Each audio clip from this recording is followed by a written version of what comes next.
स्वागत है अपने चैनल द एग्जाम तक 2.0 पे। तो फ्रेंड, आज की इस वीडियो में हम लोग बीपीएसएससी एएसआई रेडियो ऑपरेशन इसका जो है मेंस के लिए आज हम लोग चैप्टर नंबर 2 को कवर करेंगे। इससे पहले हमने जो है चैप्टर नंबर 1 को कवर कर दिया है और ये जो है चैप्टर नंबर 1 में हमने एडवांस लेवल का क्लासिकल मैकेनिक्स को जो है कवर कराया है और आज जो होगा ये चैप्टर नंबर 2 होगा। इसमें आप लोगों को बता दूं कि आज जो होगा ये हीट एंड थर्मोडायनेमिक्स चैप्टर को कंप्लीट कराया जाएगा और इसमें जो है थ्योरी पार्ट चल रहा है, थ्योरी का क्लास इसमें चल रहा है और इसके साथ ही जो थ्योरी के बाद आपको जो है ऑब्जेक्टिव के एमसीक्यू के रूप में जो है सारे चैप्टर को कवर कराए जा रहे हैं। तो आप लोग जो है इस चैनल से जुड़ जाइए। अगर आप लोग बीपीएसएससी एएसआई रेडियो ऑपरेशन या फिर बिहार जो टीआरई का 4 का जो एग्ज़ाम होगा इसके लिए भी जो है आपको ये मोस्ट इम्पोर्टेंट वीडियो होने वाला है। तो अगर आप लोग फिजिक्स से हैं तो इसे वीडियो को लास्ट तक देखिएगा। और आज के सेशन में बात करें तो ऊष्मागतिकी के नियम को हम लोग जो है डिटेल से कवर करेंगे, फिर ऊष्मागतिकी विभव के बारे में डिटेल से कवर करेंगे, फिर गैसों की गतिज सिद्धांत को जो है हम लोगों को कवर करेंगे, विकिरण के सारे जो है पॉइंट्स को हम लोग देखेंगे और लास्ट में जो देखेंगे ये निम्न ताप भौतिकी के बारे में देखेंगे। तो ये 5 टॉपिक जो है आज के इस सेशन में होने वाला है। तो आप लोग वीडियो में लास्ट तक बने रहिएगा क्योंकि इसमें सारे फैक्ट को जो है ध्यान में रखते हुए आपको जो है कराए जाएंगे और थ्योरी कराने के बाद जो है आपको इसका ऑब्जेक्टिव का भी जो है वीडियो कवर कराया जाएगा ताकि आपसे जो है मेंस के एग्जाम में कोई भी प्रश्न नहीं छूट पाए और मेंस में जो है आपका सिलेक्शन अच्छे तरीके से हो पाए। हमने जो है पीटी में भी अच्छे से कवर कराया था, काफ़ी स्टूडेंट का जो है पीटी में यहाँ से सिलेक्शन हुआ है, इसलिए हमने जो है मेंस का भी सही से कराने के लिए जो है ये हमने वीडियो बना रहे हैं। और आप लोग जो है वीडियो को अधिक से अधिक शेयर करके लाइक और वीडियो को सब्सक्राइब भी कर लीजिएगा चैनल को। तो चलिए आप लोग जो है लगातार सीखते रहिए और आगे बढ़ते रहिए। तो अब हम लोग जो है ऊष्मागतिकी और इसमें ऊष्मा के बारे में जो है डिटेल से कवर करेंगे। तो आज का पहला सेशन इसमें हम लोग बात करें तो ऊष्मागतिकी के नियम के बारे में सबसे पहले जानेंगे। ऊष्मागतिकी के नियम की बात करें तो ये जो है ऊष्मागतिकी का नियम तो ये मुख्य रूप से लगभग 4 वर्गों में बांटा गया है और इसमें देखेंगे तो फर्स्ट जो है ये ऊष्मागतिकी के नियम का फर्स्ट जो रहा है ये शून्यम नियम है। शून्यम नियम की बात करें तो ये जीरो लॉ होता है और इसकी बात करें तो यदि दो तंत्र किसी दूसरे तंत्र के साथ जो है तापीय संतुलन में होता है तो वो जो है दोनों आपस में तापीय संतुलन में होंगे। जब क्या कह रहा है कि यहाँ पे दो तंत्र किसी तीसरे तंत्र में, यानी दो पहले से तंत्र है और यहाँ पे देख सकते हैं पहले से ए भी तंत्र है और ये किसी तीसरे तंत्र जो कि सी में संतुलन में होता है तो जो है ये दोनों तंत्र आपस में तापीय संतुलन में होंगे, जैसा कि आप लोग फिगर के माध्यम से देख सकते हैं। इसलिए हमने जो है सारी के साथ जो है फिगर रखा है ताकि आपको अच्छे से समझ पाए और इसे जो है तापीय संतुलन कहते हैं। और यह जो है तापमान के अवधारणा को प्रदान करता है और इसके बारे में देखा जाए तो ये जो है AC, BC और AB तीनों आपस में प्रोपोर्शनल होते हैं। महत्वपूर्ण बिंदु की बात करें तो यह नियम जो है तापीय संतुलन की परिभाषा को देता है, ये पॉइंट आप लोग याद रखिएगा। और शून्यम नियम जो है ये तापीय संतुलन की परिभाषा को देता है और तापमान सभी तंत्रों में जो है इसमें समान होता है और यदि वे तापीय संतुलन में होता है तो सभी तंत्र में जो है इसमें तापमान समान होता है। तो ये पॉइंट आप लोग याद रखिएगा। और यह नियम जो है ये व्यवहार ताप माप के आधार के रूप में जो है कार्य करती है, तो ये भी पॉइंट आप लोग याद रखिएगा। नेक्स्ट अगर हम लोग देखेंगे तो आगे जो है इसमें आपको देखने को मिलेगा दूसरे नियम जो कि ऊष्मागतिकी के दूसरा नियम जो है ये प्रथम नियम कहलाता है। और प्रथम नियम की बात करें तो फर्स्ट लॉ जो कि ऊर्जा न तो उत्पन्न की जा सकती है और ना ही नष्ट की जाती है, ये प्रथम लॉ में जो है आपको बताया गया है। और केवल ऊर्जा जो है एक रूप से दूसरे रूप में परिवर्तित किया जाता है, तो ऊर्जा जो है न तो उत्पन्न किया जाता है और ना जो नष्ट किया जाता है।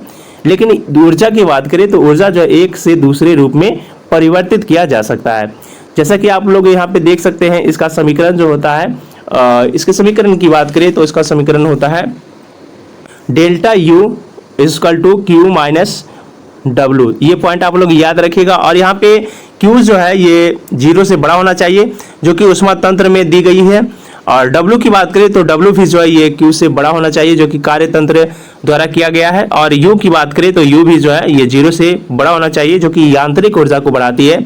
और इसमें देखा जाए तो U अगर छोटा रहेगा तो ये आंतरिक ऊर्जा को जो है घटा देगी, तो ये पॉइंट आप लोग याद रखिएगा। और डेल्टा यू की बात करें तो ये आंतरिक ऊर्जा में परिवर्तन करता है, और क्यू जो है ये तंत्र को दी गई उष्मा है, और डब्ल्यू जो है ये तंत्र द्वारा किया गया कार्य है। तो ये पॉइंट आप लोग याद रखिएगा। इस नियम की बात करें तो यह नियम जो है ऊर्जा संरक्षण का जो है गणितीय रूप होता है, और सभी प्रकार के जो है प्रक्रियाओं के लिए ये मान होता है। तो प्रथम लॉ को आप लोग ने समझ लिया होगा कि ऊर्जा न तो नष्ट की जाती है और न ही ये जो है उत्पन्न की जा सकती है, केवल एक रूप से जो है दूसरे रूप में परावर्तित की जा सकती है। ये समीकरण को आप लोग जो है कॉपी पे नोट करके याद रख लीजिएगा, क्योंकि यहाँ से जो है आपको ऑब्जेक्टिव प्रश्न देखने को मिलेंगे बहुत सारे, और थ्योरी की क्लास करने के बाद जो है आपको कहीं से भी ऑब्जेक्टिव प्रश्न दिया जाएगा तो आप लोग जो है अच्छे से कवर कर लीजिएगा और बना लीजिएगा। नेक्स्ट अगर हम लोग देखेंगे तो ऊष्मागतिकी के नियम के तीसरे लॉ को, इसमें दूसरे लॉ को देखेंगे, सेकेंड लॉ को। सेकेंड लॉ की बात करें यहाँ पे तो सेकेंड लॉ कहता है कि ऊष्मा जो है स्वाभाविक रूप से उच्च तापमान वाले तंत्र से निम्न तापमान वाले तंत्र की ओर जो है परावर्तित होती है, और बिना बाहरी कार्य के किए यह जो है प्रक्रिया स्वतः नहीं हो सकती है। यानी बाहर से जो है ये कुछ न कुछ कार्य करती है, तभी जो है उच्च तापमान से निम्न तापमान की ओर ऊष्मा जो है प्रवाहित होती है। तो ये पॉइंट आप लोग याद रखिएगा, और ये जो है सेकेंड लॉ में कहा गया है। कॉरियोलिस असमानता भी जो है यही सेकेंड लॉ में कहा गया है, और इसके अगर हम लोग देखेंगे तो इसका जो सूत्र होता है ये कंट्रोल इंट्रीगर डेल्टा क्यू बटे टी, जो कि 0 के बराबर होगा या 0 से जो है ये कम होगा। तो ये पॉइंट आप लोग याद रखिएगा। और इसकी बात करें तो ये जो है समता केवल उत्क्रमणीय होता है, और उच्च तापमान से यहाँ पे देख सकते हैं ये निम्न तापमान की ओर जा रहा है ऊष्मा। तो ये पॉइंट आप लोग याद रखिएगा, और कार्य भी जो है यहाँ पे कर रहा है। तो ये पॉइंट आप लोग याद रखिएगा। इसी तरह से जो है हम सारे चैप्टर में सारे जो है टॉपिक को ये कवर करेंगे और फिगर के साथ करेंगे, ताकि आपको सारी चीज जो है अच्छे से समझ में आए। और यह नियम जो है ऊर्जा की गुणवत्ता उपयोगिता को जो है दर्शाती है, और किसी भी चक्रीय तंत्र का जो है दक्षता 100% नहीं हो सकती है इस नियम में कहा गया। और यह नियम जो है ऊष्मा इंजन रोजरेटर आदि के सिद्धांत पर जो है आधारित होता है। तो ये पॉइंट आप लोग याद रखिएगा। आगे हम लोग देखेंगे तो इसके जो है ऊष्मागतिकी के नियम के तीसरे लॉ को देखेंगे। ऊष्मागतिकी के नियम का तीसरा लॉ कहता है कि परम शून्य ताप T इक्वल टू जो होता है ये 0 केल्विन होता है। इस पर किसी भी परिपूर्ण क्रिस्टलीय ठोस की जो है एंट्रोपी शून्य होती है। यानी तीसरा नियम कहता है कि परम शून्य ताप पर किसी भी परिपूर्ण क्रिस्टलीय ठोस का जो एंट्रोपी होता है ये शून्य होता है। यहाँ पे देख सकते हैं ये लिमिटेशन जो इसका होता है यस इक्वल टू जो होता है ये शून्य होता है। तो ये पॉइंट आप लोग याद रखिएगा। और ये जो है ऊष्मागतिकी के तीसरा लॉ कहता है। तो आपको डायरेक्ट यहाँ से जो है क्वेश्चन पूछे जा सकते हैं कि तीसरा लॉ क्या कहा जाता है और इसका जो सूत्र क्या है। इसकी बात करें तो यह जो है नियम एंट्रोपी को पूर्ण मान के रूप में परिभाषित करता है, और इससे जो है हम किसी भी पदार्थ के एंट्रोपी को वास्तविक मान ज्ञात कर सकते हैं, और सभी जो है पूर्ण क्रिस्टलीय ठोसों को T इक्वल टू 0 केल्विन पर जो है एंट्रोपी शून्य होती है। तो ये पॉइंट आप लोग याद रखिएगा। और अगर हम लोग देखेंगे इस फिगर में तो यहाँ पे जो है उच्च तापमान पर एंट्रोपी अस्थिर हो जाता है, जैसा कि देख सकते हैं। अगर हाई टेम्परेचर पे जाएगा यहाँ से ये, तो इसका मान जो हो जाएगा ये शून्य हो जाएगा। और एंट्रोपी बनाम तापमान की बात करें तो ये परिपूर्ण क्रिस्टलीय ठोस होता है। तीसरा नियम में जो है हमें समझने के लिए और गणना करने में सहायता करता है, जो कि शून्य के निकट ताप पर जो पदार्थ का व्यवहार कैसा होता है इसके बारे में पता करता है। और तापमान को जो है शून्य के निकट लाने के लिए किसी भी परिपूर्ण क्रिस्टल ठोस की व्यवस्था पूर्णतः जो है नियमित हो जाती है, अतः जो है यह व्यवस्था शून्य हो जाती है, और यस इक्वल टू जो इसमें मान निकल के आता है तीसरा नियम से ये शून्य हो जाता है। तो तीसरा नियम में जो है यस इक्वल टू शून्य हो जाता है। ये पॉइंट आप लोग याद रखिएगा। नेक्स्ट अगर हम लोग देखेंगे तो ऊष्मागतिकी के जो है पोटेंशियल्स को देखेंगे, यानी थर्मोडायनेमिक्स पोटेंशियल। थर्मोडायनेमिक्स पोटेंशियल के बारे में अगर हम लोग देखेंगे तो इसका नियम कहता है कि ऊष्मागतिकी पोटेंशियल वे फलन है जिनका जो है उपयोग विभिन्न स्थिति में जो है प्रणाली की संतुलन अवस्था और जो है अधिकतम कार्य ज्ञात करने के लिए जो है किया जाता है। यानी इसका जो मुख्य कार्य है ये उपयोग की बात करें तो स्थितियों में जो है प्रणाली के संतुलन करने के लिए, यानी कोई भी स्थिति आता है तो उसमें संतुलन और जो है अधिक कार्य, जितना अधिक कार्य किया जाता है उसके लिए जो है ऊष्मागतिकी के पोटेंशियल का उपयोग किया जाता है। तो ये पॉइंट आप लोग याद रखिएगा।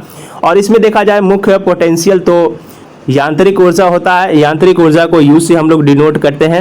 और U इक्वल टू जो समीकरण निकल के आता है, ये समीकरण आप लोग याद रखिएगा, U equal to Q minus W। और एंथैल्पी की बात करें तो एंथैल्पी जो होता है इसे H से हम लोग डिनोट करते हैं, और H इक्वल टू जो होता है U प्लस VP होता है। ये समीकरण आप लोग याद रखिएगा। हैमिल्टोज मुक्त ऊर्जा, इसकी बात करें तो F से डिनोट करते हैं, और F इक्वल टू जो होता है ये U माइनस TS होता है, F इक्वल टू। तो ये पॉइंट आप लोग याद रखिएगा। और गिब्स मुक्त ऊर्जा की बात करें तो G इक्वल टू जो होता है H माइनस TS होता है। और यहाँ पे देखेंगे तो T जो है ये टेम्परेचर है, और K जो है ये दाब है, और S की बात करें तो ये एंट्रोपी है, और V की बात करें तो V जो है ये आयतन है। तो ये पॉइंट आप लोग याद रखिएगा। और इसमें देखा जाए तो पोटेंशियल, स्वाभाविक चक्कर और जो है मैक्सवेल संबंध के बारे में देखा जाए तो यहाँ से काफ़ी आपको जो है प्रश्न ऑब्जेक्टिव के रूप में एग्जाम में भी देखे जा सकते हैं। यांत्रिक ऊर्जा की बात करें तो इसका स्वभाव चर जो होता है यस भी होता है, और इसमें मैक्सवेल संबंध की बात करें तो ये del T by del V S जो होता है ये माइनस में डेल पी बटे डेल यस भी होता है। ये आपको जो है पीजी में भी जो है प्रश्न यहाँ से आपको देखने को मिलते हैं।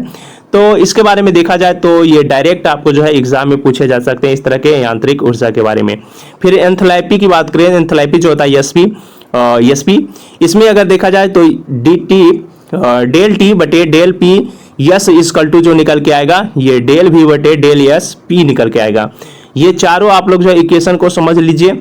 और यहाँ पे हैमिल्टोज मुक्त ऊर्जा की बात करें तो ये डेल यस बटे del V T equal to जो होता है डेल पी बटे डेल टी वी होता है। तो यहाँ पे देख सकते हैं कि जिसमें हम लोग यहाँ पे अगर यस और भी रहे तो यहाँ पे डेल टी बटे डेल वी और डेल पी बटे डेल यस तो रहेगा, और ये जो है निगेटिव में हो जाएगा। यांत्रिक ऊर्जा में क्या होगा तो ये निगेटिव में हो जाएगा, और इसमें यस है तो यस रहेगा, इसमें भी है तो भी रहेगा। तो इस तरह से जो है आप सभी समीकरण को याद रख सकते हैं। अगर ग्रिप्स मुक्त समीकरण की बात करें तो ये टीपी होता है, और डेल यस बटे del P T equal to जो होता है यहाँ पे डेल भी बटे डेल टी पी होता है। ये भी जो है नेगेटिव चार्ज देता है। और ये संबंध की बात करें तो विभिन्न अपकरणों को जो है आपस में बदलने में सहायता करते हैं, और ऊष्मागत की गणनाओं को जो है सरल बनाने में काफी इससे जो है मदद मिलती है। तो ये पॉइंट आप लोग याद रखिएगा। नेक्स्ट अगर हम लोग पॉइंट को देखेंगे तो गैसों का गति सिद्धांत के बारे में देखेंगे। गैसों के गति सिद्धांत के बारे में बात करें तो ये केटीएस कहलाता है, और इसके बारे में डिटेल से हम लोग देखेंगे। तो पहला जो इसमें पॉइंट है ये मैक्सवेल बोल्ट्जमैन वेग वितरण है। ये इसका काफी इंपॉर्टेंट जो है पॉइंट्स है, Maxwell Boltzmann velocity of distribution. इसके बारे में देखा जाए तो किसी भी तापमान पर टी पर गैसों के जो है अणुओं के वेग यानी भी के जो है वितरण को मैक्सवेल बोल्ट्जमैन के वेग वितरण कहा जाता है। तो मैक्सवेल का बोल्ट्जमैन वेग वितरण क्या है, ये किसी भी तापमान पर टी पर गैसों के अणुओं के जो है वेग भी, टी पर जो है गैसों के अणुओं का वेग भी के जो है वितरण को कहा जाता है। और वितरण फलन की बात करें तो वितरण फलन जो होता है यहाँ से आपको काफी प्रश्न देखने को मिलेंगे, और ये एफ भी equal to 4 pi M by 2 pi K T का जो है 3/2 कल भी जो है इससे प्रश्न पूछे गए हैं ऑब्जेक्टिव के रूप में। और ये भी स्क्वायर ई माइनस जो है पर पावर एम भी स्क्वायर बटे 2 के टी होता है। तो इसमें देखा जाए तो यम जो है ये अणु का द्रव्यमान है, और के जो है ये बोल्ट्जमैन नियतांक है, और इसका मान की बात करें तो 1.38 × 10⁻23 जूल प्रति केल्विन होता है। टी की बात करें तो ये निरपेक्ष तापमान होता है, और भी जो होता है यहाँ पे अणु का वेग कहलाता है। तो ये पॉइंट आप लोग याद रखिएगा। और महत्वपूर्ण इसके बातें की बात करें तो टी बढ़ने पर जो है ये पॉइंट आप लोग याद रखिएगा कि टी बढ़ने पर जो है वक्र दाएं की ओर विस्थापित होती है, और वक्र का क्षेत्रफल की बात करें तो एक इक्वल जो होता है वक्र का क्षेत्रफल 1 होता है। ये जो है कुल अणुओं की संख्या को दर्शाता है। और सर्वाधिक संभाव्य वेग की बात करें वीपी तो ये तापमान बढ़ने पर जो है ये बढ़ जाता है। इसमें देखा जाए तो सर्वाधिक संभाव्य वेग जो होता है वीपी, ये वीपी इक्वल टू होता है VP equal to root under 2 K T Y M होता है। ये पॉइंट आप लोग याद रखिएगा।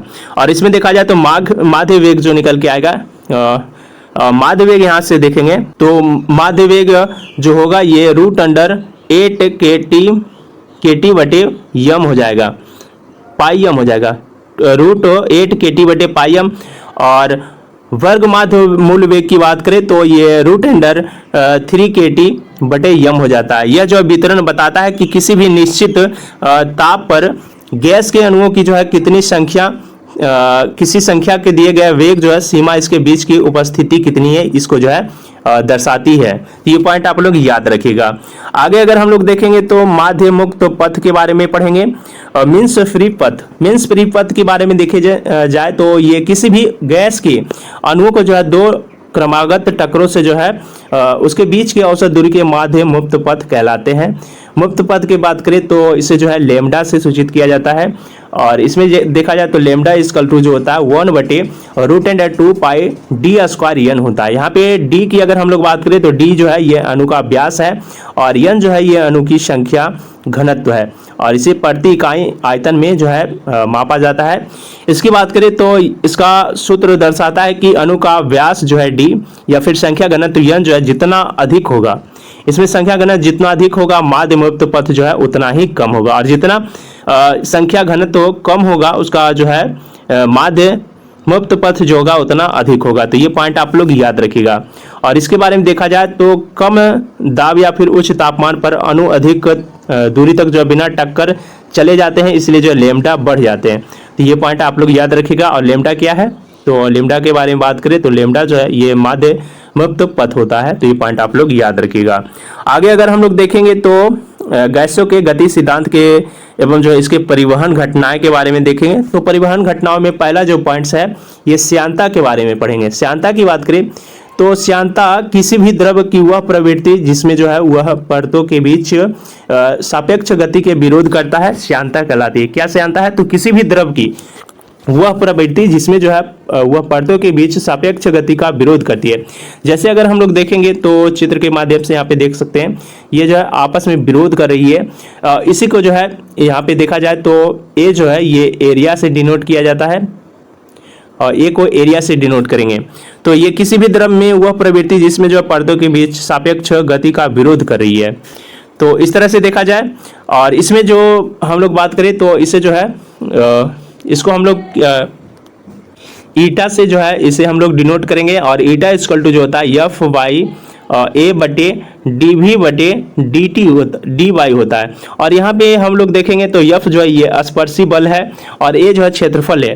डी वाई की बात करें तो ये वेग की प्रवणता को दर्शाती है। तो ये पॉइंट आप लोग याद रखिएगा। यहाँ पे ईटा की हम लोग बात करें तो ईटा जो है ये श्यानता गुणांक है। तो ये पॉइंट आप लोग याद रखिएगा। इसका काफ़ी इंपॉर्टेंट होता है एसआई। तो एसआई इकाई की बात करें तो ये पास्कल सेकेंड होता है, पास्कल सेकेंड। और इसे हम लोग जो न्यूटन सेकेंड मीटर पर स्क्वायर से जो है डिनोट कर सकते हैं। चाहे आप लोग इसे लिख सकते हैं केजी प्रति मीटर प्रति सेकेंड। और इसके आयाम की बात करें तो आयाम होता है यम एल -1 t-1। तापमान बढ़ने पर जो द्रवों की श्यानता ये समानता जो है घट जाती है, ये काफ़ी इंपॉर्टेंट फैक्ट है। और गैस के तापमान बढ़ने पर जो श्यानता ये बढ़ जाती है। ये पॉइंट आपको लोग याद रखिएगा। श्यानता द्रव की जो है आंतरिक घर्षण का जो है माप होता है। और हम लोग देखेंगे इसमें तो इसमें इसके कुछ एसआई इकाई के बारे में। तो इसका इकाई जो है अगर हम लोग देखेंगे यहाँ पे तो जल का जो होता है ये 20 डिग्री सेंटीग्रेड होता है। और इसमें बात करें तो जल का जो ऐसा इकाई निकल के आएगा ये 1.002 इंटू 10⁻³ पास्कल सेकेंड निकल के आएगा। और ग्लिसरॉल की बात करें तो ये 1.49 पास्कल सेकेंड हो जाएगा। और वायु की बात करें तो वायु का जो होता है 1.72 इंटू 10⁻⁵ पास्कल सेकेंड होता है। और इसमें देखा जाए तो अगर डी वी बटे डी वाई अधिक होगा तो जो है परतों के बीच गति का अंतर अधिक हो जाता है। इसीलिए इसे जो है बनाए रखने के लिए इसे बनाए रखने के लिए जो है बनाए रखने के लिए अधिक बल का जो है आवश्यकता होती है। तो ये पॉइंट आप लोग याद रखिएगा। नेक्स्ट अगर हम लोग बात करें यहाँ पे तो इसमें गैसों का गति सिद्धांत के और परिवहन का जो चैप्टर है इसमें ऊष्मा चालकता के बारे में देखेंगे। ऊष्मा चालकता की बात करें तो किसी भी पदार्थ की वह क्षमता होती है जिसमें वह अपने जो एक भाग से दूसरे भाग में ऊष्मा का संचरण करता है, इसे जो ऊष्मा चालकता कहलाती है। ऊष्मा चालकता समझ गए आप लोग। और इसमें देख सकते हैं आप लोग आरेख के माध्यम से ये किसी भी पदार्थ में वह क्षमता, इसमें जो क्षमता दिया गया है वह अपने एक भाग से यहाँ से एक भाग से जो है और ये दूसरे भाग में स्थानांतरण करके जो है संरचना करता है। तो इसे जो है ऊष्मा का चालकता कहते हैं। तो यहाँ पे देखा जाए तो इसका मेन जो फॉर्मूला होता है ये K = Q/A इंटू L बटे T1 माइनस जो है T2 होता है। तो ये फॉर्मूला आप लोग याद रखिएगा। ये उष्मा चालकता के बारे में फॉर्मूला है। यहाँ से आपको काफी प्रश्न पूछे जाएंगे। के की बात करें तो के जो होता है ये उष्मा चालकता होता है, और क्यू जो है ये प्रति सेकेंड उष्मा प्रवाह है, हीट फ्लो है। और ए की बात करें यहाँ पे तो ए जो है ये अनुप्रस्थ क्षेत्रफल है। यल की बात करें तो यल जो है प्लेटों के बीच दूरी है, और T1 माइनस T2 जो है ये ताप अंतर है। तो ये पॉइंट आप लोग याद रखिएगा। इसमें महत्वपूर्ण बिंदु की बात करें तो ताप का अंतर जितना अधिक होता है उष्मा का प्रभाव जो है उतना अधिक होता है। और उष्मा चालकता की बात करें कि किसी भी पदार्थ के गुणधर्म होते हैं जो कि किसी भी तापमान और अवस्था पर निर्भर ये करती है। धातुओं में उष्मा चालकता अधिक होती है तो इसमें गैसों भी जो है बहुत कम होगा। जब इसमें उष्मा चालकता अधिक होती है धातु में तो इसमें गैसों जो है बहुत कम होगा, और अस्थिर अवस्था में उष्मा प्रवाह जो है सरल तथा जो है एक दिशा में होती है। इसके एसआई इकाई की बात करें तो इसका एसआई इकाई जो होता है ये W-1 और K-1 होता है। उष्मा उच्च ताप से जो है निम्न ताप की ओर बढ़ती है, ये काफ़ी इंपॉर्टेंट फैक्ट है। और इसमें देखा जाए तो चांदी का जो इसमें उष्मा होती है चालकता, चांदी का उष्मा चालकता जो होती है ये 429 होती है सबसे अधिक की बात करें। तांबा की बात करें तो दूसरे नंबर पे आता है, और फिर अगर हम लोग देखेंगे तो एल्युमिनियम की 237 होती है। लोहा की बात करें तो 80 होती है। सबसे कम की बात करें तो यहाँ पे सबसे कम जो हो जाएगा ये एयर यानी वायु का होगा। जल की बात करें तो 0.6 होता है, और कांच की बात करें तो 1 होता है। तो ये पॉइंट आप लोग याद रखिएगा। आगे अगर हम लोग देखेंगे तो आगे जो है प्रसरण के बारे में पढ़ेंगे, यानी डिफ्यूजन के बारे में। डिफ्यूजन की बात करें तो डिफ्यूजन जो होता है ये किसी भी गैस के अणुओं का उच्च सघनता क्षेत्र से जो है निम्न सघनता क्षेत्र की ओर स्वतः फैलना, ये प्रसरण कहलाता है। जैसा कि आप लोग आरेख में देख सकते हैं, ये किसी भी गैस के अणु यानी कोई भी अणु हो, और इसमें देखा जाए तो उच्च घनत्व है, ये उच्च घनत्वता क्षेत्र से जो है ये निम्न घनत्वता क्षेत्र की ओर जो है ये स्वतः फैलती जा रही है। यानी जब ये उच्च घनत्व से निम्न घनत्व की तरफ जा रही है तो ये हल्का दूर आ रही है, यानी दूरी फैल रही है। इसी कारण जो है ये प्रसरण कहलाती है। और प्रसरण को हम लोग जो है डी से डिनोट करते हैं, और डी इक्वल टू जो होता है -1/n इंटू dn/dx से जो है डिनोट करते हैं। तो ये पॉइंट आप लोग कॉपी पे नोट कर लीजिएगा। और यहाँ पे डी की बात करें तो प्रसरण गुणांक है, और n जो है ये सघनता है। dn/dx की बात करें तो सघनता का स्थान पे जो है ये सापेक्ष प्रवणता है। तो ये पॉइंट आप लोग याद रखिएगा। और इसमें देखा जाए तो हाइड्रोजन H2 की बात करें तो इसकी सघनता जो होगी ये 6.1 इंटू 10⁻⁻5 होगी। और हीलियम की बात करें तो 1 इंटू 10⁻⁻4 होगी। एयर की बात करें वायु की सघनता तो ये 2.0 इंटू 10⁻⁻5 होती है इसकी सघनता। तो ये पॉइंट आप लोग याद रखिएगा। ऑक्सीजन का भी याद रखिएगा, ये 2.1 इंटू 10⁻5 होती है। और कार्बन डाइऑक्साइड की बात करें तो 1.4 इंटू 10⁻⁻5 होती है। इसके महत्वपूर्ण पॉइंट की बात करें तो प्रसरण जो होता है मुख्य रूप से ये अणुओं की अनियमित गति के कारण होता है, और तापमान बढ़ने पर प्रसरण की दर बढ़ती है, अर्थात जो डी का मान बढ़ जाता है। और अणु का द्रव्यमान अधिक होने पर प्रसरण की दर जो होती है ये कम हो जाती है। गैस में प्रसरण ठोस और द्रव तुलना में जो है बहुत अधिक होता है। प्रसरण के कारण ही जो है विभिन्न गैस मिलती है, जैसे कि हवा में जो है, हवा में देखा जाए तो सुगंध का दुर्गंध का फैलना ये सभी जो है ये प्रसरण के कारण ही होता है। और इसमें देखा जाए तो तापमान को जो है ये डी के प्रोपोर्शनल होता है, और तापमान बढ़ने पर जो है प्रसरण भी बढ़ता है। दाब बढ़ने से जो है प्रसरण क्या होता है तो घट जाता है। भारी अणुओं का प्रसरण जो कम होता है, और सघनता का अंतर जो होता है ये प्रसरण की दर को दर्शाता है। और माध्यम का प्रकार जो होता है ये गैस, ठोस और द्रव होता है। गैस में सबसे जो है ये कम होगा, और ठोस में जो है सबसे अधिक होता है सघनता। तो ये पॉइंट आप लोग याद रखिएगा। नेक्स्ट अगर हम लोग टॉपिक को देखेंगे तो विकिरण के बारे में पढ़ना है।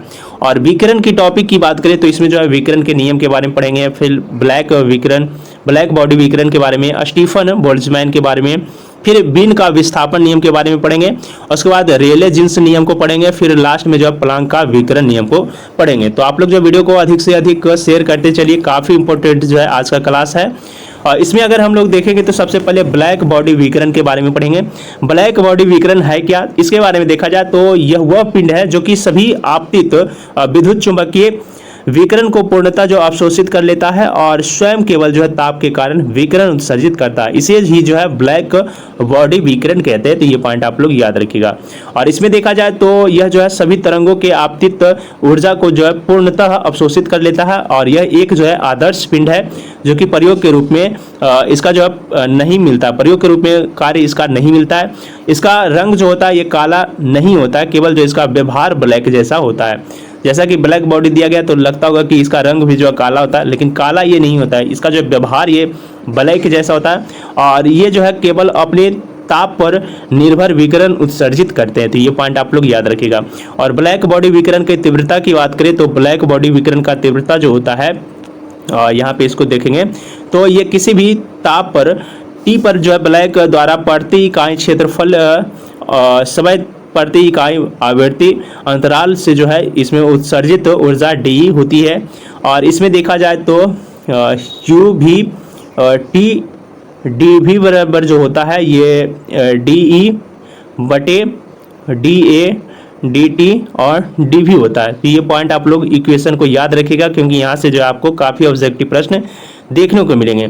यहाँ पे बात करें यू भी टी जो है ये विकिरण घनत्व है और क्षेत्र की बात करें क्षेत्रफल जो होता है ये ए होता है, एरिया टी जो होता है समय होता है और भी जो होता है ये आवृत्ति होती है। इसमें देखा जाए तो यहाँ पे फिगर के माध्यम से आप लोग ब्लैक बॉडी विकिरण के वर्ण क्रम को देख सकते हैं। T3 जो होता है ये बड़ा होता है T2 से और T1 से जो है और ये T2 बड़ा होता है। तो जैसे जैसे ताप बढ़ता जाता है वक्र की जो है छोटी ऊंची होती जाती है चोटी और अधिक आवृत्ति की ओर जो है सरकती जाती है। जैसा आप लोग फिगर के माध्यम से देख सकते हैं, जैसा जैसा इसमें अगर देखा जाए तापमान बढ़ेगा तो वक्र का जो है चोटी भी ये ऊपर बढ़ते जा रही है। और सबसे पहले यहाँ पे देखेंगे T1 है, फिर T2 है, फिर T3, इस तरह से जो है बढ़ते जा रही है क्योंकि T3 का जो होता है ये ताप अधिक है तो ये सबसे ऊपर कौन रहेगा तो T3 रहेगा। इसमें देखा जाए तो छोटे छेद में जो है अंतर प्रवेश करने वाली विकिरण कई बार जो परावर्तन के बाद लगभग जो पूर्णतः अवशोषित हो जाती है और बाहर नहीं निकलती है, इसीलिए जो है ये एक उत्कृष्ट ब्लैक बॉडी के रूप में कार्य करती है। निम्न ताप पर जो है अधिकतम विकिरण कम आवृत्ति लंबी जो होती है ये लेमडा पर निर्भर करती है और अधिकतम आवृत्ति की बात करें तो ये Vm जो होता है इस पर विकिरण घनत्व तो अधिक होती है और कुल विकिरण तापमान पर जो है डिपेंड करती है। तो ये पॉइंट आप लोग याद रखिएगा। नेक्स्ट अगर हम लोग देखेंगे तो अगला जो टॉपिक है ये विकिरण का, इसमें हम लोग स्टीफन बोल्ट्जमैन के बारे में पढ़ेंगे क्योंकि इसमें सबसे पहले हमने जो विकिरण के नियम को पढ़ा है, फिर ब्लैक बॉडी विकिरण को देखा, फिर स्टीफन के बोल्ट्जमैन नियम को हम लोग देखेंगे। स्टीफन के बोल्ट्जमैन नियम की बात करें तो ये कहता है कि किसी भी ब्लैक बॉडी द्वारा प्रति इकाई क्षेत्रफल प्रति इकाई समय में सभी तरंगों पर जो उत्सर्जित कुल विकिरण ऊर्जा उसके जो परम तापमान के सीधे जो है चौथे घात के समानुपाती होती है। जैसा कि आप लोग यहाँ पे देख सकते हैं E= जो हो जाएगा ये सिग्मा टी पर पावर 4 हो जाएगा। जैसा कि हमने जो इसका घात को बताया कि चौथे घात हो जाती है और ई जो यहाँ पे है ये प्रति इकाई क्षेत्रफल की प्रति जो है ये समय में उत्सर्जित कुल विकिरण ऊर्जा को दर्शाती है। और स्टीफन बोल्ट्जमैन नियतांक की बात करें तो इसका मान जो होता है ये 5.67 × 10⁻⁸ होता है। और परम ताप की बात करें तो ये T= होता है। इसमें देखा जाए तो ई जो होगा ये 2T पर पावर 4 हो जाएगा और 2T पर पावर 4 की बात करें तो इसे हम लोग 16T पर पावर 4 भी जो है लिख सकते हैं, इसलिए इसका मान जो होता है 16E होता है। ये पॉइंट आप लोग याद रखिएगा। और इसमें देखा जाए तो तापमान की बात करें यहाँ पे कुछ तापों के विकिरण की तो 300 की बात करें तो इसमें जो हो जाएगा, इसमें अगर हम लोग देखेंगे तो E और T पर पावर 4 के बीच जो ग्राफ सीधी रेखा में होती है, जैसा कि आप लोग यहाँ फिगर के माध्यम से देख सकते हैं। और इसी सीधी रेखा का ढाल जो होता है ये सिग्मा स्टीफन बोल्ट्जमैन स्थिरांक को दर्शाती है और यह ग्राफ जो है मूल रूप से ये गुजरता है मूल से। और इसमें देखा जाए तो यह जो है नियम केवल आदर्श ब्लैक बॉडी का लागू होता है इस पर, और वास्तविक पिंडों के लिए जो उत्सर्जित गुणांक इसकी बात करें तो एप्सिलॉन को जो है शामिल करना पड़ता है और इसीलिए एप्सिलॉन जो है ये उत्सर्जित गुणांक होता है। E= जो हो जाएगा यहाँ पे उत्सर्जित गुणांक जब आएगा तो ये E= एप्सिलॉन सिग्मा टी पर पावर 4 हो जाएगा। तो ये भी इक्वेशन को आप लोग याद रखिएगा। तो चलिए अब हम लोग आगे की तरफ बढ़ते हैं। आगे हम लोग पढ़ेंगे विन का विस्थापन नियम के बारे में। यहाँ से भी जो है आपको काफी प्रश्न देखने को मिलेंगे। विन का विस्थापन नियम कहता है कि किसी भी निश्चित ताप पर ब्लैक बॉडी विकिरण का वर्ण क्रम जो होता है, तीव्रता, ये वक्र के चरम बिंदु लेमडा यम पर जो है तरंगदैर्घ्य तापमान व्युत्क्रमानुपाती होती है। और lambda M T equal to जो निकल के आएगा यहाँ पे ये बी हो जाएगा। यहाँ पे बात करें बी जो है ये विन्स का विस्थापन नियतांक को दर्शाती है। और बी इक्वल टू इसका मान की बात करें ये 2.898 इंटू 10⁻³ यम के होती है। और यहाँ पे यम के जो है ये एक सार्वत्रिक नियतांक है, इसकी इकाई यम के होती है। तो ये पॉइंट आप लोग याद रखिएगा। इसमें देखा जाए तो ब्लैक बॉडी विकिरण वक्र जो होता है ये T3 सबसे अधिक होगा। जैसे जैसे तापमान बढ़ता है चरम बिंदु का उच्च आवृत्ति जो होती है ऊपर की ओर बढ़ती है। तो ये पॉइंट आप लोग याद रखिएगा। इसमें अगर हम लोग देखेंगे तो सूर्य का प्रभावी ताप जो होता है T ये 5800 केल्विन होता है। और अगर हम लोग लेमडा यम की बात करें तो ये B/T होता है, क्योंकि अगर हम लोग यहाँ पे दिखाए थे lambda M T equal to जो मान इसका निकल के आता है विन विस्थापन नियम में, तो ये बी आता है। और टी को अगर हम लोग इधर भेजेंगे तो बाई टी हो जाएगा। और lambda Yama equal to B/T यही जो है यहाँ पे सूत्र दिया गया है। और इसकी बात करें तो यहाँ पे हम लोग 2.898 इंटू 10⁻³ रखेंगे जो कि बी का मान होता है। और टी की बात करें यहाँ टेम्परेचर जो है सूर्य का ये 5800 केल्विन है। इससे अगर हम लोग भागा देंगे तो ये 4.99 इंटू 10⁻⁻7 मीटर निकल के आएगा, जो कि एक दृश्य प्रकाश के हरे भाग के निकट होती है। तो ये पॉइंट आप लोग याद रखिएगा। और यहाँ पे लेमडा यम जो है ये वर्ण चक्र तीव्रता की अधिकतम होने वाला तरंगदैर्घ्य होती है। और टी जो होता है ये पारा ताप होता है। और लेमडा यम टी की बात करें तो ये v के नियतांक होता है। और ताप बढ़ने पर लेमडा यम जो है ये घट जाता है। और ताप घटने पे लेमडा यम का मान जो है बढ़ जाएगा। अधिकतम विकिरण छोटी तरंगदैर्घ्य को जो है ये अधिकतम विकिरण जो होती है ये छोटी तरंगदैर्घ्य की ओर खिसकता है। ये भी पॉइंट आप लोग याद रखिएगा। आगे अगर हम लोग देखेंगे तो आगे जो है ये विकिरण के इसमें रेले जीन्स नियम के बारे में हम लोग पढ़ेंगे। रेले जीन्स नियम की बात करें तो यह किसी भी आवृत्ति या फिर बड़ी तरंगदैर्घ्य हो तो इस पर जो ब्लैक बॉडी विकिरण का स्पेक्ट्रम ऊर्जा जो होती है घनत्व तो ये निम्न प्रकार की होती है। और इसे हम लोग जो है U इंटू VT से जो है डिनोट करते हैं। और U इंटू VT की बात करें तो इसके इक्वल टू में जो होता है इसका मान ये 8πV² KT पाई जो है C पर पावर Q निकल के आता है। ये मान आप लोग जो है याद रखिएगा इसका फॉर्मूला को। और इसमें देखा जाए तो V जो है ये आवृत्ति है, T जो है टेम्परेचर है तापमान, और K जो है ये बोल्ट्स युग्मनज स्थिरांक होता है। इसका मान की बात करें तो इसका मान 1.38 इंटू 10⁻23 जूल प्रति केल्विन होता है। ये पॉइंट आप लोग याद रखिएगा। और C जो है प्रकाश की चाल है। इसमें देखा जाए तो प्रत्येक आवृत्ति पर जो प्रति मोड समान ऊर्जा KT होने के कारण जो ऊर्जा घनत्व ये V² के अनुसार जो है ये बढ़ते जाती है। यहाँ पे फिगर के माध्यम से भी आप लोग देख सकते हैं। अधिक V पर मोड की संख्या जो है अधिक होगी और ये ऊर्जा घनत्व तो इसमें जो होगा ये अधिक होगा। यह नियम जो है केवल निम्न आवृत्ति क्षेत्र में जो है सही होती है और उच्च आवृत्ति क्षेत्र में यह प्रयोग जो है मेल नहीं खा पाता है। और देखा जाए तो यह जो है शास्त्रीय सिद्धांत पर आधारित होता है। तो ये पॉइंट आप लोग याद रखिएगा।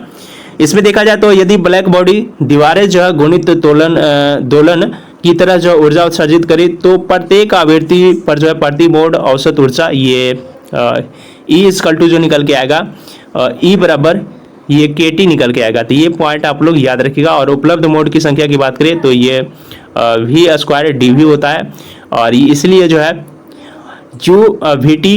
U इंटू VT समानुपात जो निकल के आएगा ये V² dV इंटू KT हो जाएगा। तो ये पॉइंट आप लोग याद रखिएगा। और दूसरा जो इसका सूत्र है ये आप लोग याद रखिएगा। यहाँ पे देखेंगे तो VT का इकाई जो होता है ये जूल प्रति मीटर क्यूब होता है, प्रति हर्ज होता है। और V की इकाई की बात करें ये प्रति सेकेंड होता है। तो ये पॉइंट आप लोग याद रखिएगा। K की इकाई की बात करें तो जूल प्रति केल्विन होता है और T की इकाई केल्विन होता है। C का इकाई जो होता है मीटर प्रति सेकेंड होता है। और रेले जीन्स नियम जो है अल्ट्रावायलेट आपदा की समस्या उत्पन्न की, जिसे जो क्वांटम सिद्धांत द्वारा प्लांक के विकिरण नियम का जो है हल किया गया था। तो ये पॉइंट आप लोग याद रखिएगा। आगे अगर हम लोग देखेंगे तो और विकिरण में जो है चैप्टर प्लांक का विकिरण नियम, इसके बारे में पढ़ेंगे। इसका विकिरण नियम अभी हमने जो है समझाया है। इसका सूत्र होता है, इसके सूत्र की बात करें तो इसका सूत्र जो होता है ये इसका सूत्र U into V T equal to जो निकल के आता है ये 8 पाई एच वी क्यू बटे सी क्यू इंटू 1 बटे ई एच वी बटे के टी -1 होता है। ये समीकरण आप लोग याद रखिएगा। और इस समीकरण की बात करें, इसमें यू वी टी जो है ये स्पेक्ट्रल ऊर्जा घनत्व है और भी जो है ये आवृत्ति है, टी जो है टेम्परेचर है। तो इस तरह से इसे याद रखिएगा। और इसमें भी जो है T3 अगर बड़ा होगा तो ये ऊपर सबसे अधिक T3 होगा, T2 उसके बाद जो है T1 होगा। ताप बढ़ने पर जो है शिखर ऊंचा और जो है दाएं शिफ्ट हो जाता है। ये पॉइंट आप लोग याद रखिएगा। यूएम की बात करें तो शिखर की स्थिति जो निकल के आ गई ये 2.82 kTh निकल के आएगी। तो ये पॉइंट आप लोग याद रखिएगा। सूर्य का ताप निश्चित होता है और बल्ब का रंग जो होता है ताप पर निर्भर करता है। तारों की चमक वह जो है रंग को समझता है। तो ये पॉइंट आप लोग याद रखिएगा। नेक्स्ट अगर हम लोग देखेंगे तो जूल थॉमस प्रभाव के बारे में पढ़ेंगे। और ये जो है चैप्टर ये निम्न ताप भौतिकी के 5वें चैप्टर से है। और इसमें सबसे पहले हम लोग जूल थॉमस प्रभाव को पढ़ेंगे। उसके बाद जो है ये एडीए बैटिक चुंबकीकरण के बारे में पढ़ेंगे, फिर डायनेमिक्स पदार्थ के बारे में पढ़ेंगे, फिर पैरामैग्नेटिक्स पदार्थ के बारे में, फिर सोमरफेल्ड मॉडल के बारे में जो है पढ़ेंगे। तो सबसे पहले हम लोग जो है जूल थॉमस प्रभाव को पढ़ते हैं। जूल थॉमस प्रभाव के बारे में बात करें तो ये किसी भी गैस का थॉट यानी छिद्र से जो है गुजरते समय तापमान पर जो है परिवर्तन होना जूल थॉमस प्रभाव कहलाता है। जैसा कि आप लोग यहाँ पे फिगर के माध्यम से देख सकते हैं, थॉटल बाल्ब, इसमें जो है छोटा छेद है। इसमें छोटा छेद रहने के कारण इसमें जो है गुजरते समय तापमान जो है होता है ये परिवर्तित होता है और ये जो है कम दाब की ओर बढ़ता है। तो उच्च दाब से जो है ये निम्न दाब की ओर बढ़ रहा है, इसी को जो है जूल थॉमस प्रभाव कहते हैं। और इसमें जो होता है उच्च दाब ये P1 जो होता है ये उच्च दाब होता है। और ताप की बात करें तो T1 ताप होता है। जब गैसों के छोटे छेद जो होते हैं ये थॉटल, इससे दाब जो है P2 पर प्रवाहित किया जाता है, तब जो है टेम्परेचर T2 प्राप्त होता है। तो यहाँ पे अगर देखेंगे तो T2 जो है ये T1 से छोटा होता है और ये जो है गैस शीतलित होती है यानी कूलिंग होती है। और अगर T2 बड़ा होगा T1 से तो गैस का जो है तापमान ये बढ़ जाएगा। तो ये पॉइंट आप लोग याद रखिएगा, काफ़ी इंपॉर्टेंट ये पॉइंट है। इसमें अगर देखा जाए तो थॉटल प्रक्रिया में जो है कोई भी कार्य नहीं किया जाता है, इसलिए कार्य इक्वल टू जो होता है ये 0 होता है। उष्मा का जो है आदान प्रदान नगण्य होता है, इसलिए Q इक्वल टू जो होता है ये भी 0 होता है। नगण्य होने के कारण जो है ये 0 होता है। ऊर्जा का परिवर्तन केवल जो है आंतरिक ऊर्जा के परिवर्तन के रूप में जो है जूल थॉमस प्रभाव में होता है। तो इसलिए H1 इक्वल टू H2 होता है। ये जो है थैलेपी अस्थिर रहता है इसमें। और इसमें देखा जाए तो दाब घटने पर जो है तापमान में परिवर्तन होता है। तो ये पॉइंट आप लोग याद रखिएगा। और जूल थॉमसन गुणांक की बात करें तो ये म्यू जेटी से डिनोट करते हैं। और म्यू जेटी इक्वल टू जो होता है DT/dph होता है। यहाँ पे म्यू जेटी की बात करें तो ये जूल थॉमस गुणांक है और इसे हम लोग KY/PA से जो है डिनोट भी कर सकते हैं। और इसमें देखा जाए T जो है ये तापमान है, इसे केल्विन से हम लोग डिनोट करेंगे। और P जो है ये प्रेशर है, दाब यानी PA से। और H जो है ये एंथैल्पी है, जिसे हम लोग J से डिनोट करेंगे। तो इसमें देखा जाए तो अगर म्यू जेटी ये 0 से बड़ा होगा तो गैस का प्रसरण जो है ताप इस पर घटता है यानी शीतलन होता है। तो शीतलन किसके कारण होता है, ये म्यू जेटी जो होता है ये 0 से अगर बड़ा होगा तो ये शीतलन हो जाएगा यानी ठंडा हो जाएगा। और अगर 0 बड़ा होगा इससे तो 0 बड़ा होने पर जो गैस का प्रसरण ये ताप जो है बढ़ जाता है और उष्ण हो जाता है यानी गर्म हो जाता है। और अगर इक्वल टू में 0 होगा यानी दोनों बराबर होगा तो तापमान जो है अपरिवर्तित रहेगा, कोई भी परिवर्तन तापमान में जो है नहीं देखने को मिलेगा। तो ये पॉइंट आप लोग याद रखिएगा। और गैस को जो है शीतलन करने के लिए जैसे कि लिक्विड एयर, लिक्विड नाइट्रोजन ये सभी का प्रयोग किया जाता है। और LNG प्लांट में जो गैस का ताप नियंत्रण हेतु क्रायोजेनिक्स ये जो महत्वपूर्ण होते हैं। तो ये पॉइंट आप लोग याद रखिएगा। आगे अगर हम लोग देखेंगे तो एडिएबैटिक चुंबकीकरण के बारे में पढ़ेंगे। एडिएबैटिक चुंबकीकरण है क्या? इसमें देखा जाए तो ये जो है किसी भी पैरामैग्नेटिक पदार्थ के चुंबकीय क्षेत्र में रखने वाला उसका जो है तापमान बदलता है और इस प्रक्रिया में जो है ऊष्मा का आदान प्रदान नहीं होता। इसमें ऊष्मा का कोई भी आदान प्रदान नहीं होगा, लेकिन इसमें देखा जाए तो चुंबकीय क्षेत्र में रहने पर जो उसका तापमान ये बदलता है। जैसा कि आप लोग फिगर के माध्यम से समझ सकते हैं, यहाँ पे थर्मामीटर भी इसमें दिया गया और नमूना इसमें दिया गया चुंबक का क्षेत्र। तो ये जो है एक दूसरे में ऊष्मा का आदान प्रदान हो रहा है। पदार्थ को जो है ऊष्मारोधी पात्र में रखकर चुंबकीय क्षेत्र में भी लगाया जाता है ताकि जो है ऊष्मा का आदान प्रदान होता है। और चुंबकीय शीतलन अल्ट्रा लो इसका उपयोग किया जाता है। चुंबकीय शीतलन में अल्ट्रा लो टेम्परेचर प्राप्त करने के लिए और वैज्ञानिक उपकरणों एवं शोध कार्यों के लिए भी जो है एडिएबैटिक चुंबकीकरण का जो है प्रयोग किया जाता है। चुंबकीय की व्याख्या की बात करें, इसका प्रभाव की, तो चुंबकीय क्षेत्र में जो है रखने पर पदार्थ की डोमेन अवस्थित होते हैं और इस अवस्था हेतु जो ऊर्जा का आवश्यकता होती है, जिसमें इसमें देखा जाए तो ऊर्जा जो पदार्थ के आंतरिक ऊर्जा से आती है, जिससे जो है तापमान बढ़ जाता है। और इसमें देखा जाए तो यदि पदार्थ का पैरामैग्नेटिक है तो ताप जो है कम हो जाता है। पैरामैग्नेटिक के बारे में आगे हम लोग पढ़ेंगे। और इसमें देखा जाए तो यदि पदार्थ का फेरोमैग्नेटिक है तो इसमें जो है तापमान ये बढ़ जाता है। पैरामैग्नेटिक रहेगा तो तापमान जो है यहाँ पे घट जाएगा, यानी शीतलन हो जाएगा, ये ठंडा हो जाएगा। और फेरोमैग्नेटिक रहेगा तो तापमान जो है ये बढ़ जाता है। तो ये पॉइंट आप लोग याद रखिएगा। और इसमें देखा जाए तो एडिएबैटिक चुंबकीय निम्न तापमान पदार्थ की जो है तापीय गुणवत्ता के अध्ययन के लिए महत्वपूर्ण साधन होता है। तो ये पॉइंट आप लोग याद रखिएगा। इसमें देखा जाए तो एडियोबैटिक चुंबकीय गुणांक जो होता है, ये किसी भी पदार्थ के एडियोबैटिक चुंबकीकरण गुणांक को जो है हम लोग से डिनोट करते हैं। और इसमें देखा जाए तो लेमडा इक्वल टू जो हो जाएगा ये dt by dv into yes हो जाएगा। और इसमें टी जो है टेम्परेचर है, यस जो एंट्रोपी है। तो ये पॉइंट आप लोग याद रखिएगा। इसमें अगर लेमडा 0 से बड़ा होगा तो ताप जो है बढ़ता है, यानी गर्म हो जाएगा। और लेमडा से छोटा, अगर 0 से लेमडा जो है छोटा होगा तो ताप जो है घट जाएगा। और इक्वल टू यानी बराबर होगा तो ये जो है ताप अपरिवर्तित रहेगा। तो ये पॉइंट आप लोग याद रखिएगा। आगे अगर हम लोग देखेंगे तो डायनेमिक्स पदार्थ के बारे में पढ़ेंगे। डायनेमिक्स पदार्थ की बात करें तो ये वे पदार्थ है जो कि चुंबकीय क्षेत्र में रखे जाने पर क्षेत्र के विपरीत जो है दिशा के अत्यंत दुर्लभ चुंबकीकरण से प्राप्त किया जाता है। इसे जो है डायनेमिक्स पदार्थ कहते हैं। तो इसमें देखा जाए मुख्य जो इसका विशेषता है डायनेमिक्स पदार्थ की, ये चुंबकीय संवेदनशीलता ऋणात्मक इसकी होती है और इनका चुंबकीय परागम्यता जो होती है यह μ1 से जो है छोटा होती है। क्षेत्र घटने पर जो चुंबकीय शून्य हो जाता है और ये पदार्थ जो है चुंबकीय क्षेत्र में प्रतिकर्षित होते हैं। तो ये पॉइंट आप लोग याद रखिएगा। और इसके उदाहरण की बात करें तो बिस्मथ, कॉपर, चांदी, जल, कार्बन डाइऑक्साइड, ये सभी जो है इसका डायनेमैग्नेटिज्म पदार्थ का जो मुख्य उदाहरण होता है। और चुंबकीय आघूर्ण की बात करें तो मैग्नेटिक मोमेंट जो होता है इसे यम से डिनोट करते हैं और यम इक्वल टू जो होता है के एच होता है। यहाँ पे एक्स की बात करें तो एक्स जो है ये चुंबकीय संवेदनशीलता होती है जो कि 0 से छोटा होता है। और एच जो है ये चुंबकीय क्षेत्र की तीव्रता होती है जिसे हम लोग ए या -1 से डिनोट करते हैं। और पारगम्यता की बात करें तो म्यू इक्वल टू जो होता है ये μ0 इंटू 1 प्लस एक्स होता है। और इसमें देखा जाए तो μ0 जो होता है मुक्त अंतरिक्ष का परागम्यता होती है। इसकी मान की बात करें तो 4 पाई इंटू 10⁻⁷ एच प्रति मीटर होती है।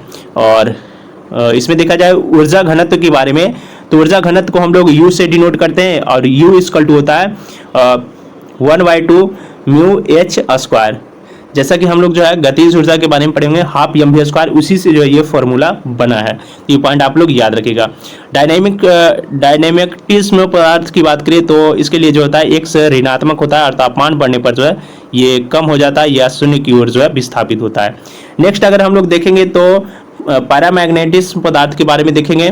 पैरामैग्नेटिज्म पदार्थ के बारे में देखा जाए तो वे पदार्थ जो कि चुंबकीय क्षेत्र में रखे जाने से क्षेत्र की दिशा में जो बहुत कमजोर चुंबकन प्राप्त करता है इसे जो है पैरामैग्नेटिज्म पदार्थ कहते हैं। और पैरामैग्नेटिज्म पदार्थ की बात करें ये चुंबकीय संवेदनशीलता इसका जो होता है ये धनात्मक होता है। जैसा कि हमने पढ़ा था कि डायमैग्नेटिज्म का जो है चुंबकीय संवेदनशीलता जो होता है ये ऋणात्मक होता है, लेकिन पैरामैग्नेटिक्स पदार्थ के चुंबकीय संवेदनशीलता जो होता है ये धनात्मक होता है क्योंकि ये 0 से जो है बड़ा होता है, इसलिए ये धनात्मक होता है। वो 0 से छोटा हो रहा था तो ये वो ऋणात्मक हो रहा था।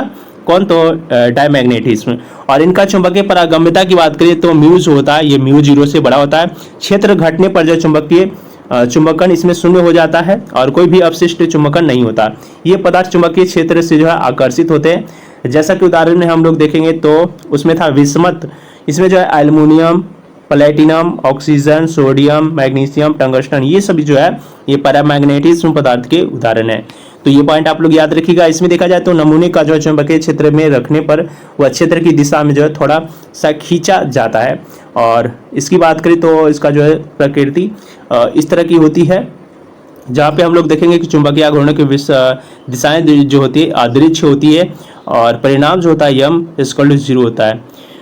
तो इसमें चुंबकीय क्षेत्र की बात करें तो एच इक्वल टू जो होता है यन आई वाई एल होता है। और चुंबकीय आघूर्ण की बात करें मैग्नेटिज्म मोमेंटम की तो यम इक्वल टू जो होता है एक्स एच होता है। और यम जो है यहाँ पे चुंबकीय आघूर्ण प्रति इकाई आयतन है, जो कि इसमें देखा जाए तो एक्स जो है ये चुंबकीय संवेदनशीलता होता है, ये 0 से बड़ा होता है। और चुंबकीय पारगम्यता की बात करें तो म्यू इक्वल टू जो इसका मान निकल के आता है म्यू 0 × 1 प्लस एक्स होता है, या इसे हम लोग जो है B/H के रूप में भी लिख सकते हैं, B/H। और यहाँ पे देखेंगे चुंबकीय संवेदनशीलता के एक्स और जो तापमान की, तो ये C/T जो है ये क्यूरी तापमान है, क्यूरी लॉ है। और इसमें देखा जाए तो पैरामैग्नेटिक गुण जो होता है मुक्त इलेक्ट्रॉन और आयनों के युग्मित स्पिन के कारण जो है ये होता है। ये पॉइंट आप लोग याद रखिएगा। लास्ट अगर हम लोग देखेंगे तो सोमरफेल्ड मॉडल के बारे में पढ़ेंगे। सोमरफेल्ड मॉडल की बात करें तो ये इलेक्ट्रॉन गैस मॉडल में जो क्वांटम यांत्रिकी का अनुप्रयोग जो धातु के गुणों को बेहतर व्याख्या करता है, इसे जो है हम लोग सोमरफेल्ड मॉडल कहते हैं। और सोमरफेल्ड मॉडल की बात करें तो ये जो पाउली अपवर्जन सिद्धांत, फर्मी स्तर, क्वांटम यांत्रिकी उपयोग, ये सारी चीज में जो इसका उपयोग किया जाता है। और इसकी बात करें तो ये जो मॉडल ये मुक्त इलेक्ट्रॉन गैस का जो है क्वांटम व्यवहार करता है। और पाउली अपवर्जन सिद्धांत और फर्मी डिराक वितरण, ये सभी जो है मुख्य रूप से इसी का उदाहरण। और उसमें विद्युत चालकता के बेहतर की व्याख्या जो करता है ये सोमरफेल्ड मॉडल करता है। इसमें क्लासिकल बनाम सोमरफेल्ड मॉडल की बात करें तो क्लासिकल मॉडल जो होता है ये क्लासिकल मॉडल बहुत अधिक इलेक्ट्रॉनिक ऊष्मा क्षमता होती है क्लासिकल मॉडल की। और सोमरफेल्ड मॉडल की बात करें तो ये कम और प्रायोगिक डेटा से जो है मेल खाती है इलेक्ट्रॉनिक्स ऊष्मा क्षमता की। और इसमें देखा जाए तो फर्मी ऊर्जा जो होता है ये EF इक्वल टू उच्चतम जो है भरा हुआ स्तर होता है। और फर्मी ऊर्जा जो होता है EF ये उच्चतम भरा हुआ स्तर होता है। तो ये पॉइंट आप लोग याद रखिएगा। और ताप का प्रभाव की बात करें, कम ताप पर जो है तीक्ष्ण और उच्च ताप पर जो ये नरम संक्रमण के तरह कार्य करते हैं। तो फ्रेंड यहाँ पे जो है सारे चैप्टर के सभी को जो है हमने डिटेल से कवर कराया है। वीडियो अगर अच्छी लगी तो वीडियो को लाइक कर देंगे और चैनल को अभी तक सब्सक्राइब नहीं किया तो सब्सक्राइब कर देंगे। और वीडियो को अधिक से अधिक शेयर कीजिएगा आप लोग, क्योंकि ये काफ़ी जो है काफ़ी मेहनत के साथ जो है आपके साथ ये सारे टॉपिक को लाया जाता है। और सारे टॉपिक को बनाने में काफ़ी मेहनत लगती है, इसीलिए जो है वीडियो को आप लोग अधिक से अधिक शेयर कीजिएगा और चैनल को जो आप लोग अधिक से अधिक सब्सक्राइब कीजिए और शेयर भी कीजिए। इसमें कुछ जो है महत्वपूर्ण हमने सूत्र को रखा है, ये सूत्र आप लोग जो है याद कर लीजिएगा और स्क्रीनशॉट मार के जो आप लोग याद रख लीजिएगा। और सारे सूत्र को आप लोग याद रख लीजिएगा, क्योंकि यहीं से जो आपको बहुत सारे प्रश्न देखने को मिलेंगे डायरेक्ट आपको जो है ऑब्जेक्टिव के प्रश्न में। तो फ्रेंड आज के लिए इतना ही। अगर हम लोग बात करें तो इसका ऑब्जेक्टिव जो है ये क्लास आप लोगों के बीच रखा जाएगा और थ्योरी प्लस ऑब्जेक्टिव जो है हमने कराने का फैसला लिया है। तो थ्योरी क्लास के होने के बाद जो है आपको ऑब्जेक्टिव क्लास का जो है क्लास दिया जाएगा। और सबसे पहले हम लोग इसका थ्योरी क्लास डेली देखेंगे और उसके बाद जो है उसका ऑब्जेक्टिव को देखेंगे। तो सारे जो है टॉपिक को आपको इस चैनल पे कवर कराया जाएगा, इसलिए आप लोग जो चैनल से हमेशा जुड़ते रहिए और सारे अपडेट को जो है देखते रहिए। आगे हम लोग जो है चैप्टर नंबर 3 को कवर करेंगे। आज जो यहाँ पे चैप्टर नंबर 2 को हमने जो है पूरी तरह से कवर कर लिया है। आगे जो होगा ये चैप्टर नंबर 3 होगा, जो कि नेक्स्ट क्लास में होगा। और उससे पहले हम लोग जो है थ्योरी के क्लास से पहले इसका जो है ऑब्जेक्टिव के 40 महत्वपूर्ण जो है MCQ को करा देंगे। तो आप लोग उसे भी जो है अधिक से अधिक शेयर कर देख लीजिएगा, क्योंकि देखा जाए तो MCQ अगर नहीं देखिएगा तो एग्जाम में जो है MCQ प्रश्न की तरह जो है ऑब्जेक्टिव प्रश्न पूछे जाते हैं। थ्योरी के क्लास से जो आपको सिर्फ जो है ये पता चलता है कि MCQ कहाँ से पूछे जा रहे हैं और कॉन्सेप्ट जो है क्लियर ये थ्योरी के क्लास से ही होते हैं। तो थ्योरी का क्लास देखना बहुत ज़रूरी होता है। तो चलिए अब हम लोग जो है नेक्स्ट क्लास में मिलेंगे। आज के लिए इतना ही। जय हिंद।